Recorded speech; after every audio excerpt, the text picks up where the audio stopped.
বারাসাত ২ নম্বর block ২ সভাপতি পছন্দ না হওয়ায় প্রথম দিন থেকেই পথে নেমেছে তৃণমূল নেতৃত্ব ও কর্মীরা। তাদের দাবি, এলাকার বিধায়ক টাকার বিনিময়ে এই কাজ করেছে বলে দাবি করেছে বারাসাত ২ নম্বর ব্লকের নেতৃত্বরা।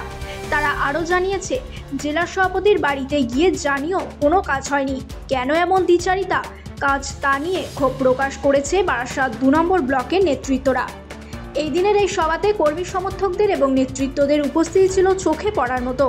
আগামী দিন ভয়ঙ্কর আন্দোলনের হুঁশিয়ারি দিয়েছে তৃণমূল নেতৃত্বরা। মেহেদি হাসান ও মানস ঘোষ বলেন, এমনটাই দাবি, এই প্যানেল অবিলম্বে বাতিল করতে হবে, না হলে আমাদের আন্দোলন আরও বৃহত্তর আকারের হবে। সংবাদ মাধ্যমের মুখোমুখি হয়ে নেতৃত্বরা কি জানাচ্ছেন চলুন শুনে নেওয়া যাক। Bureau report 7 TV world. না, এটা প্রশ্নটা আপনার ভুল হয়েছে। অ্যাকচুয়ালি তৃণমূল বনাম তৃণমূল না, আমাদের মধ্যে কোনো লড়াই নেই, কিছু নেই। একটা ভুল ইনফরমেশন দলের কাছে পৌঁছেছে এবং সেই ইনফরমেশনের মাধ্যমে, পক্ষপাতিত্বমূলক ইনফরমেশন, তার মাধ্যমে একটা লিস্ট আউট হয়েছে।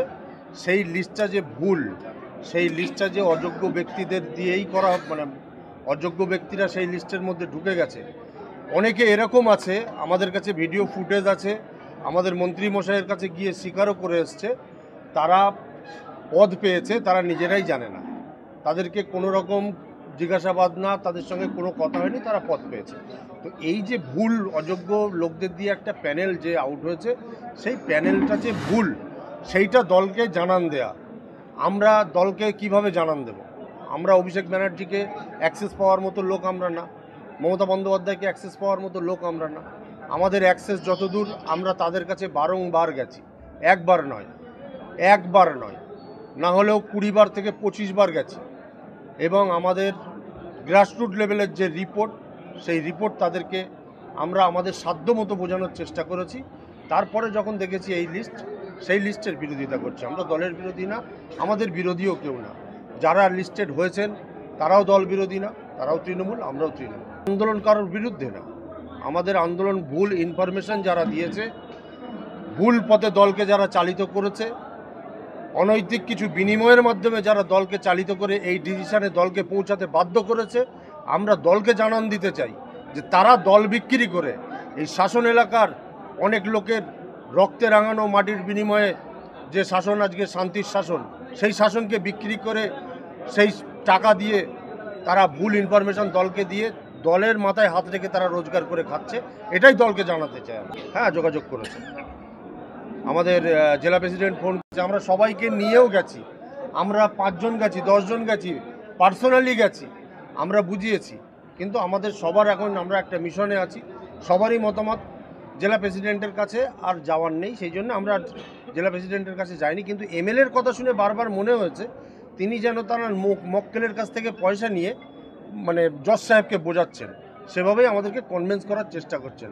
আমরা কোনো ললিপপে ভোলা ছেলে না, আমরা লড়াই করে উঠে আসা ছেলে। সাংগঠনিক জেলার যে সভাপতি, তাকে জিজ্ঞেস করলে এই প্রশ্নটা সে ভালো বলতে পারবে, কারণ বিগত দিনে আমরা দেখেছি সারা পশ্চিমবাংলায় সমস্ত ব্লকের নেতৃত্বে, মানে নেতৃত্ব লিস্ট আউট হয়েছে, কোনো ব্লকে এই ধরনের মানে বিক্ষোভ দেখা যায়নি। শুধুমাত্র বসিরহাট জেলার ক্ষেত্রে কেন দেখা যাচ্ছে সেটা জেলা সভাপতি ভালো বলতে পারবে। আমাদের অ্যাক্সেস যতদূর, আমরা বিধায়ক বা জেলা সভাপতি অবধি আমাদের অ্যাক্সেস, আমরা তাদের কাছে যেতে পারি, তাদের কাছে গেছি, তাদের কাছে বলেছি, সুতরাং তাদেরকেই দায়ী করছি। বারাসাত ব্লক 2-তে নতুন প্যানেল যে বের হলো গত রবিবার, সাংগঠনিক যে প্যানেল, সেই প্যানেলের বদলের দাবিতে পুনর্বিবেচনার জন্যে আমাদের এই আজকে কর্মীদের নিয়ে আলোচনা সভা। এটা আমরা নির্দিষ্ট একটা মিশন নিয়ে এগোচ্ছি, এটা সময়ের সঙ্গে সঙ্গে আপনারা জানতে পারবেন। এই দাবিটা বুঝতে পারছেন, কর্মীদের ভেতর থেকে দাবিটা চলে এসছে, তাদের মান্যতা দিয়ে এবং দলের এখানে যে ধারাবাহিক সাফল্যতা, সেই সফল বিষয়টা আমাদের আরও বাড়াতে এই কর্মসূচি চলবে। আপনাদের অভিযোগ কি? অভিযোগ আমরা একাধিকবার আপনাদের চ্যানেলে বলেছি, সংবাদ মাধ্যমকে বলেছি যে একটা যোগ্য সংঘ নেতৃত্ব, সেই যোগ্য নেতৃত্ব বাছা হয়নি দল থেকে। আমি দলকেও দোষ দেবো না, ঠিকঠাক ইনফরমেশান দেওয়া হয়নি এবং এটা পক্ষপাতিত হয়েছে। বারাসাত ব্লকের ক্ষেত্রে এটা একটা অমার্জনীয় অপরাধ। এমএলএ সাহেবকে এই সিদ্ধান্ত ফাইনাল হওয়ার আগে একাধিকবার তাকে বলেছি, সবাই বলেছি যে আপনি, আমরা কোনো নির্দিষ্ট ব্যক্তির নাম বলবো না, কিন্তু আপনি যাকে বাঁচবেন তিনি যেন যোগ্য হন। আমরা কয়েকটা প্যারামিটারের কথা বলেছিলাম, এই প্যারামিটারগুলো তো থাকা দরকার।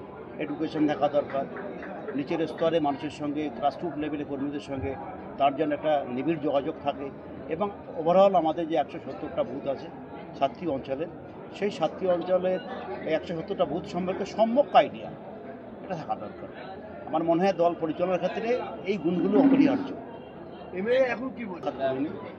তাকে বারবারই বলেছেন আমাদের সহ নেতৃত্ব এই ব্যাপারটা পুনর্বিবেচনার জন্য, আমরা তাকে বলেছি। কতজন গুণে উঠতে পারিনি, মানে সংখ্যাটা তো বেশি এসছে আমাদের প্রত্যাশার বাইরে। এটা অবশ্যই একদের ইনরাইটিং আপনাদের হাতে তুলে দেবো।